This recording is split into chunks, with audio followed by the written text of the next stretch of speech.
আরে ধুর ধুর, বৃষ্টির দিনে বাড়ি থেকে বেরোনোই যায় না। রাস্তা যা খারাপ, পঞ্চায়েতের লোকেদেরও বলে হারি, একবার করে আসবে আর রাস্তা মেপে চলে যাবে। রাস্তা বানাবে আর না, আবার বলতে গেলেই আমাদের দোষ। এভাবে কি চলা যায় নাকি?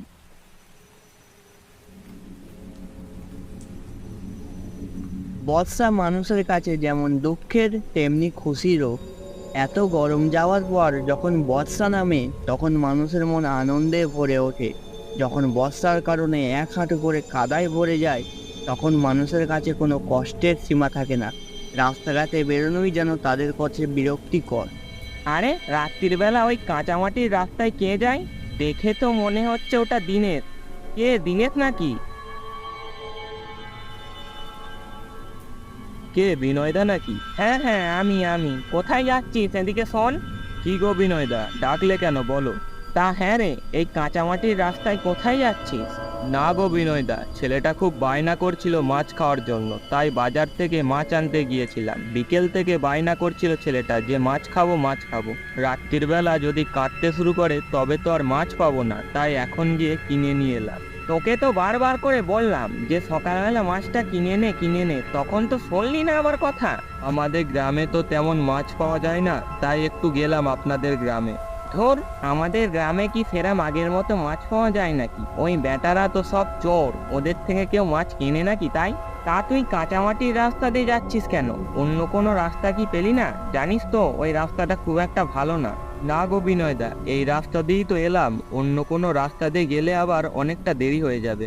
বাড়ি গিয়ে রান্নাও তো করতে হবে নাকি, ছেলেটা না হলে আবার কাঁদবে। কাঁচামাটির রাস্তা দিয়ে গেলে অনেক তাড়াতাড়ি পৌঁছে যাব। কিন্তু ওই রাস্তাটা তো ভালো নয় রে, একেবারে কাদায় ভর্তি। তাছাড়া এত রাতে ওই রাস্তার উপর দিয়ে যাওয়া কি তো ঠিক হবে? কতজন কত কিছু বলে। আরে ধুর ধুর, ওসব লোকের বাজে কথা।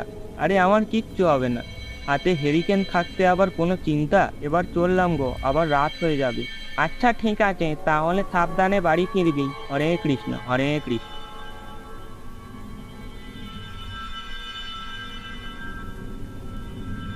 এইখান থেকে দিনেশের বাড়ি যেতে হলে বেশ অনেকখানি সময় লাগতে পারে। এই কাঁচামাটির রাস্তা দিয়ে যদি সে যেতে পারে তাহলে তার অনেকখানি সময় বেঁচে যাবে। এই যে কাদামাটির রাস্তার কথাটা বলছি, এটা খুব নিরিবিলি জায়গা।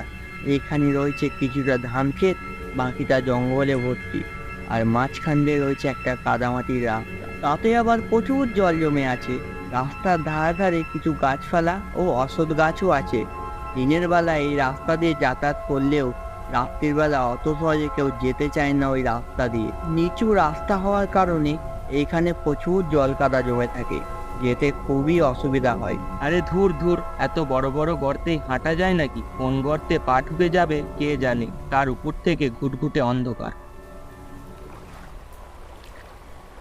কিছুটা পথ যাওয়ার পর সে দেখতে পেল কোনো এক মানুষ ওই পথ দিয়ে হেঁটে যাচ্ছে। দিনেশ ভাবলো, আমি একজন সঙ্গী পেয়ে গেলাম। একা একা যাচ্ছিলাম, এখন ওই মানুষটার সঙ্গে হেঁটে যাব। ও কাকা, আরে যাচ্ছ কোথায় এত তাড়াতাড়ি? হেঁটে থামো। ও কাকা দাঁড়াও, আমিও যাব।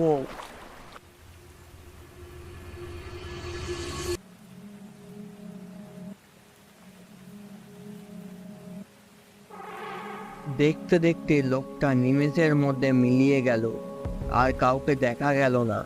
তার সাথে সাথেই দিনেশের গাটা যেন শিউরে উঠল। এইমাত্র যাকে সে হাঁটতে দেখলো তার চোখের পলক ফেলতে না ফেলতেই মিলিয়ে গেল। এটা কিভাবে সম্ভব? নাকি সে ভুল দেখছে? কিছুক্ষণ নিস্তব্ধ থাকার পর আবার সে পথ চলা শুরু করলো।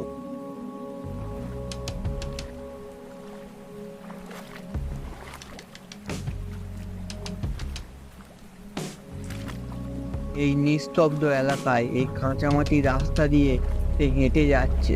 তার নিজের পায়ের শব্দও সে শুনতে পাচ্ছে, কিন্তু সে শুনতে পাচ্ছে কি আর একজনের হাঁটার শব্দ। তার মানে সে এখানে একা নয়, আরো একজন হাঁটছে এদিক দিয়ে।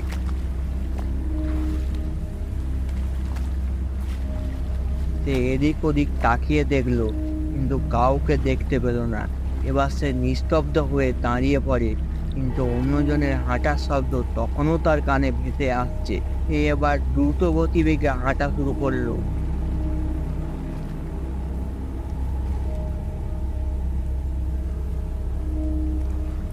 দিনেশের গায়ে যেন এখন কাঁটা দিয়ে উঠছে।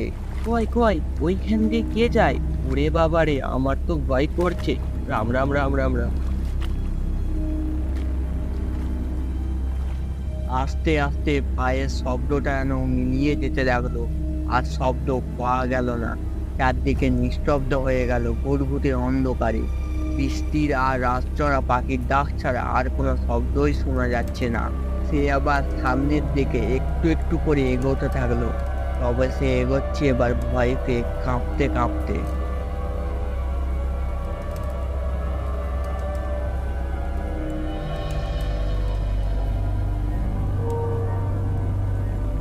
আর কিছুটা পথ এগোলেই সে গ্রামে ঢুকে যাবে। ঠিক সেই সময় সে একটা টুংরি দেখতে পেল, আর সেই টুংরির নিচে বসে আছে একজন লোক। এই নিরিবিলি জায়গায় সেই লোকটাকে দেখে দিনেশের চোখ যেন চক্ষু চরক গাছ হয়ে যায়। কে গো ওখানে? কে বসে আছে? আমি গো, আমি বসে আছি এখানে। গলাটা শুনে মানুষের গলা বলেই মনে হলো দিনেশের।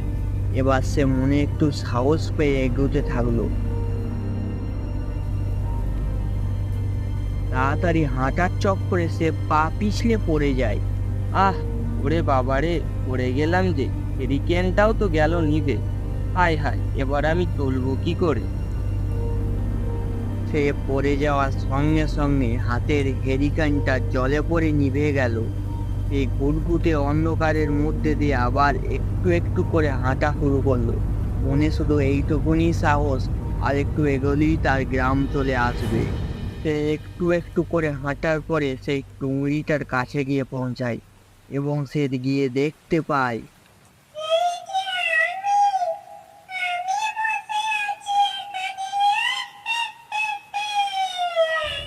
তার সামনে বসে আছে এক গলা কাটা ভূত। তার দেহর পাশে রাখা আছে তার মুন্ড।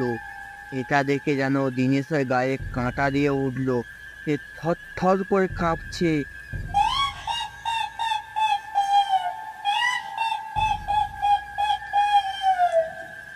বাড়িতে তার ছেলে বউ তার অপেক্ষায় রাস্তার দিকে চেয়ে বসে আছে। তাকে যা হোক করে হোক বাড়ি পৌঁছাতেই হবে। সে এবার প্রাণপণে দৌড়াতে লাগলো,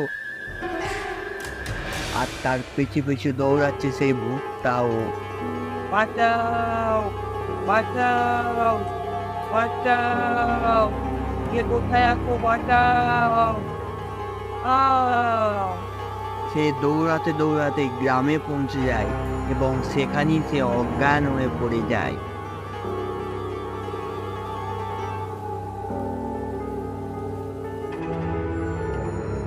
গ্রামের লোকেরা তাকে পড়ে থাকতে দেখে তাকে বাড়ি পৌঁছে যায়, এবং কিছুক্ষণ পরে তার জ্ঞান ফিরে আসে।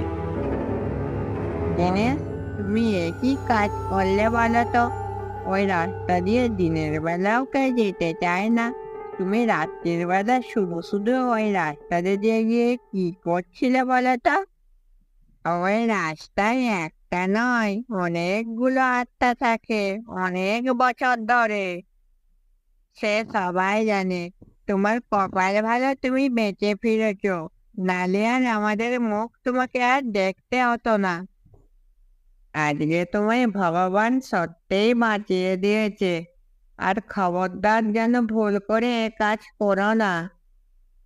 সত্যিই তো, ভগবান আজকে দিনেশকে বাঁচিয়ে দিয়েছে, নালে তার পরিণতি আজ অন্য কিছু হতে পারত। তো ভিডিওটা কেমন লাগলো অবশ্যই তোমরা কমেন্ট করে জানাও। আর নতুন নতুন ভিডিও এরম দেখতে আমার চ্যানেলটিকে অবশ্যই সাবস্ক্রাইব করো, আর আমার পাশে থাকো। তো আবার দেখা হচ্ছে নতুন কোনো ভিডিওতে। ততদিনের জন্য টাটা।